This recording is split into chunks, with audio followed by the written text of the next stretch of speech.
Bien, donc ensuite on va aller sur le calque 2. Donc on retourne sur ce calque-là et on va sélectionner avec l'outil baguette magique la surface rouge, la grande surface rouge, là que je vous montre sur l'écran. Je clique dessus, vous voyez, ça m'a fait une sélection de cette grande barre rouge. On retourne sur le calque 3 et on appuie sur supprimer, en haut à droite de votre clavier pour supprimer la surface du visage, et voilà, vous voyez la surface rouge du coup apparaît devant notre image. Donc CTRL D pour désélectionner. Maintenant on va faire un nouveau calque, donc calque en haut de la barre des tâches, calque nouveau vierge, voilà, et vous cliquez sur OK. On va retourner ensuite sur le calque 2 et on va prendre la baguette magique, toujours, sélectionner alors tout en bas à gauche, le coin gauche, le rouge, comme ceci, et on va sélectionner le violet en même temps. Pour ça, il faut maintenir la touche CTRL en bas à droite, à gauche de votre clavier, et cliquer aussi sur la surface violette. Comme ça, on va faire deux sélections en une fois. Vous voyez, les deux sélections ont été prises. On retourne sur sur le calque que l'on vient de créer, le calque 4. On va le remplir avec du noir. Donc, outil remplissage. On est déjà sur le noir. On le remplit. Voilà, on remplit les deux surfaces en noir. Ok, CTRL D pour désélectionner. Maintenant, on va aller sur le calque 3, le calque du visage, celui-ci. Alors, vous pouvez toujours faire un clic droit, si vous n'êtes pas dans les calques. Par exemple, là, je fais un clic droit sur le calque 3, renommer le calque. Vous pouvez le nommer en visage, tout simplement. Je clique sur OK. Voilà, vous voyez, mon calque a été renommé. Donc, je clique bien sur ce calque-là. Je vais dans sélection, voilà, en haut de la barre des tâches, sélectionner le calque.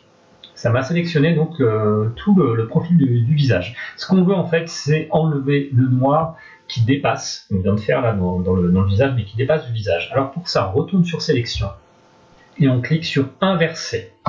Voilà, on a inversé la sélection, maintenant elle est à l'extérieur du visage et on va retourner sur le calque 4, celui qu'on avait rempli en noir. Voilà, je clique dessus et j'appuie sur la touche Supr en haut à droite de mon clavier pour supprimer le noir qui va dépasser du visage. Vous allez voir, j'appuie dessus. Alors, regardez bien, en bas à gauche, à le coin gauche. Voilà, le noir a disparu. CTRL D pour désélectionner. Alors, on va encore créer un nouveau calque. Donc, en haut de la barre des tâches, calque nouveau, vierge. OK. On retourne sur le calque du visage. Donc, je clique sur le calque du visage. Et on va zoomer un petit peu. Alors, avec le zoom avant, ici en haut à droite, le zoom avant. Je clique encore. Voilà, alors, encore un tout petit peu. Ce qu'on va faire sur ce calque, ça va être sélectionner les lèvres de la femme. Donc on va cliquer sur l'outil baguette magique. Je clique donc sur la lèvre supérieure. J'appuie, je laisse la touche CTRL enfoncée sur mon clavier. Je clique aussi sur la lèvre inférieure. Nous allons aller sur le calque 5 et remplir donc les lèvres, les colorier avec du rouge, tout simplement. Il faut peut-être que je sélectionne le rouge, voilà, c'est mieux. Et voilà, CTRL D pour désélectionner. Pour revenir au format de l'image originale, vous appuyez sur Zoom automatique en haut à droite. Voilà, vous retournez sur l'image originale. On peut aussi faire un petit diaporama pour voir ce que ça donne en plein écran. Voilà, on a déjà fait une bonne partie du travail. Écharpe pour revenir sur la taille originale de notre document. Alors maintenant, on va retourner sur le calque du visage. Voilà, je clique dessus. On va zoomer avec l'outil Zoom avant. Voilà, pour se rapprocher au mieux. Je prends la barre, voilà, ici. On va donner un petit effet grisé sur le visage pour lui donner un petit peu un côté maquillage aussi, et donner un petit peu plus de relief. Alors pour ça, on va prendre, alors à droite, vous voyez, de l'outil remplissage, vous avez l'outil aérographe, vous allez pouvoir cliquer dessus. Voilà. Alors, ouais, j'avais mis un rayon de 10, vous voyez, en fait, on peut lui donner un rayon plus ou moins large en fonction de la taille de ce qu'on veut faire. Ce qu'il faut par contre, ça va être sélectionner la couleur. On veut lui donner une petite teinte un petit peu grisée, un petit peu comme sur l'image originale de la fiche originale. Donc pour cela, on va prendre le gris clair qui est dans la palette. Voilà, je clique dessus. La pression, vous voyez, vous pouvez donner une pression plus ou moins forte. Moi, je l'ai mis à 2. Ici, là, le curseur est sur la deuxième barre et la dispersion, elle est sur la quatrième barre. Ici, vous ne touchez pas la touche arc-en-ciel, surtout pas. Donc voilà, maintenant, je vais colorier légèrement, vous voyez, ici, au-dessus des sourcils, au niveau des sourcils plutôt. Voilà, comme ça. Je colorie aussi le deuxième, le sourcil droit, au-dessus de l'œil. comme ceci, et on va faire une petite arête, alors parallèle à l'arête du nez, comme ceci. Voilà, doucement, tranquillement. Et voilà, j'ai donné un petit peu de relief au visage. Je vais retourner sur le format original de l'image. Voilà, comme cela. Maintenant, on va s'attaquer au texte. Alors, si vous avez bien téléchargé la police Mali, vous allez pouvoir l'utiliser. Si vous ne l'avez pas, vous utilisez la police Broadway, moi que je n'ai pas, par exemple, sur mon PC. Donc, la police, on va la sélectionner. Alors, Mali, M-A-2-L-I-E, elle est bien installée dans mon logiciel. La taille, on va lui donner une taille de 70.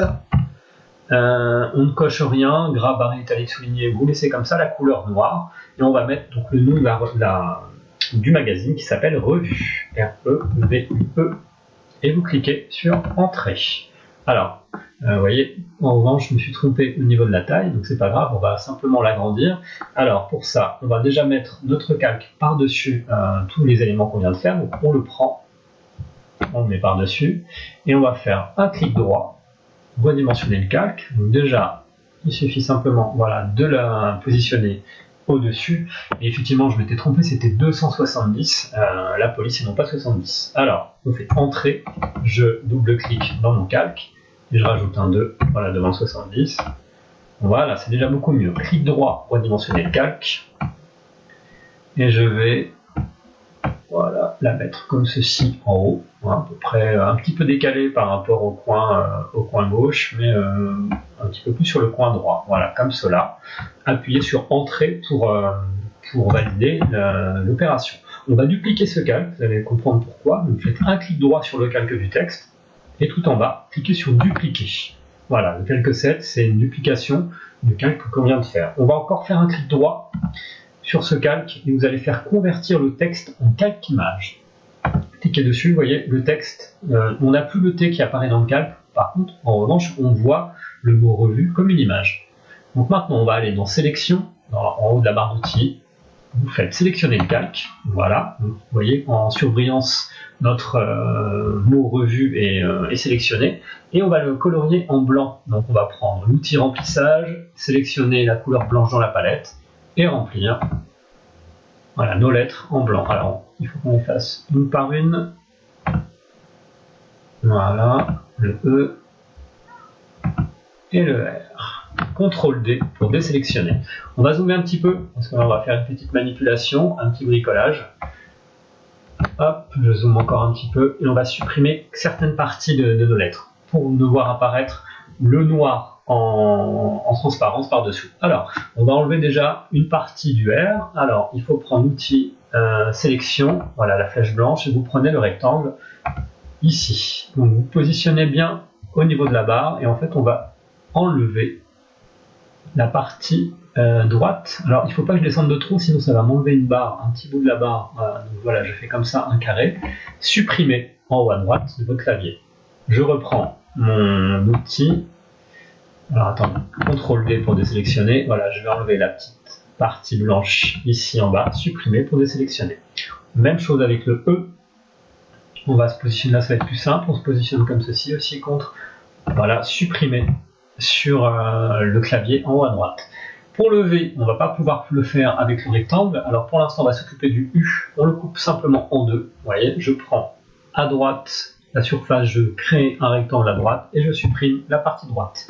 On refait le E, le dernier E, même chose, on se positionne sur la barre gauche et on enlève la partie droite. CTRL D pour désélectionner.